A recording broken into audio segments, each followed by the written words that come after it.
Pakainin ko na yung aking mga alaga. Dito tayo sa baba. Ay, alagang bibi. Ang pala yung mabait kong aso. Marami nang napatay na baby to. Ihahagis ko na nga sana sa ilog. Sobrang galit ko dito. Pero binigyan ko pa siya ng chance na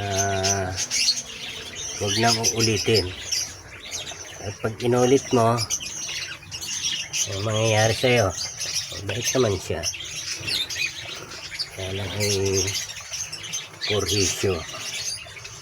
Kaya pag ginawa pa niya yan, doon sa ilog ang bagsak niya. Pag malaki ang tubig, ihagis ko yung ilog doon. Ito nga pala yung mga alaga kong bibi. Kapapatuka ko lang. Ayan. Ang dami nila.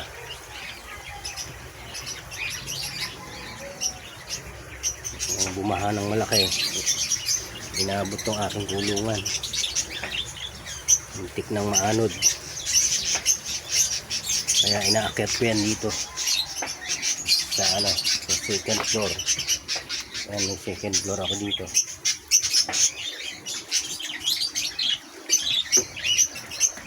Ito pa yung mga maliliit ko na bibi din. Bagong pisa. Isang linggo na yan siguro. Ayan, 10 piraso yan. Yan namang malalaki na. 15 piraso yan, 15. Dito pag nalaki ang tubig, ayan, malapit sa ilog, naabot ang aking kulungan. At meron pa akong nangingitlog dito. Ayan, kinuha ko na nga yung itlog, inalaga ko.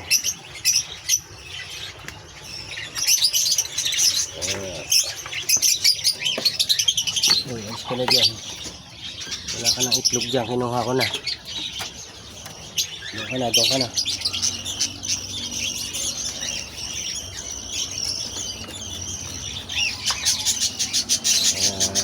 Ito ngayon na pinagkakaabalahan pagka umaga.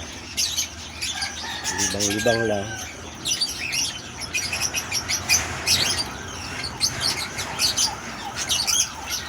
Bago pumasok sa trabaho. Gamit na lang yung video ko.